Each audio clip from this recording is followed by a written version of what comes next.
MMT, ankle plantar flexion, gastrocnemius and soleus. Initially, the patient is sitting so that you can move the patient's ankle through plantar flexion.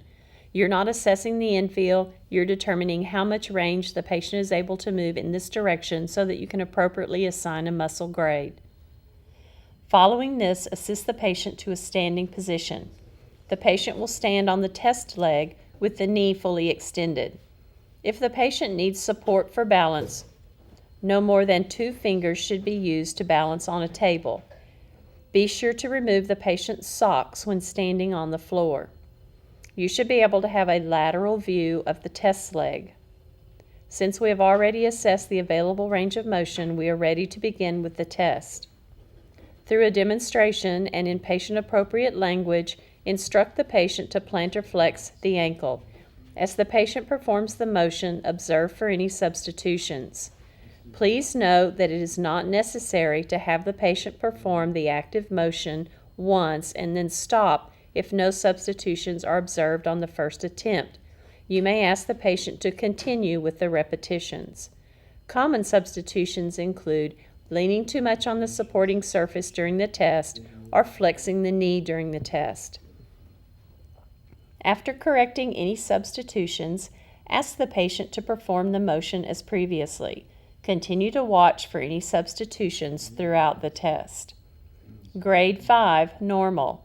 The patient successfully completes a minimum of 25 heel raises through full range of motion without a rest between rises and without fatigue. Grade 4, good. The patient completes 10 to 24 repetitions without fatigue. The patient must use correct form in all repetitions. Any failure to complete the full range in any given repetition will automatically drop the patient to the next lower level. Grade 3, fair. The patient completes between 1 and 9 heel raises correctly with no rest or fatigue. If the patient cannot complete at least one correct full range heel rise in the standing position, the grade must be less than 3. Grade 2 plus, poor plus.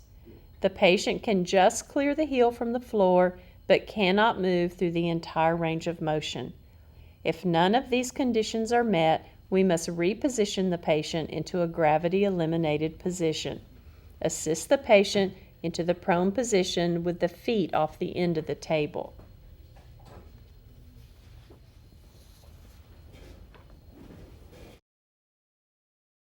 The gravity-eliminated position of the therapist is to stand at the end of the table in front of the foot to be tested. One hand is contoured under and around the test leg just above the ankle. The heel and palm of the hand giving resistance are placed against the plantar surface at the level of the metatarsal heads.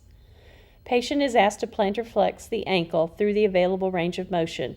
You should provide significant resistance in a down and forward direction into dorsiflexion.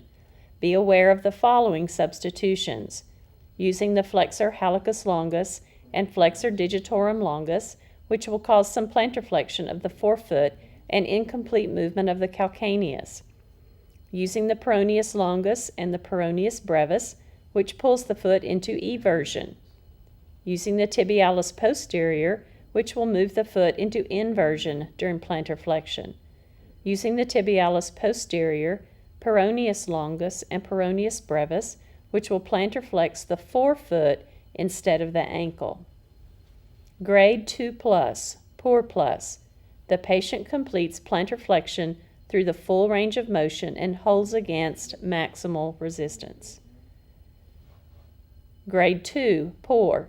The patient completes plantar flexion through the full range of motion but does not tolerate any resistance. Grade 2 minus, poor minus. The patient completes only a partial range of motion. If these conditions are not met, use one hand to palpate the Achilles tendon just above the calcaneus. You may also palpate the 2 muscle bellies of the gastrocnemius. Grade 1, trace. There is palpable contractile activity in the muscle and/or tendon, but no joint motion occurs. Grade 0, no palpable contraction.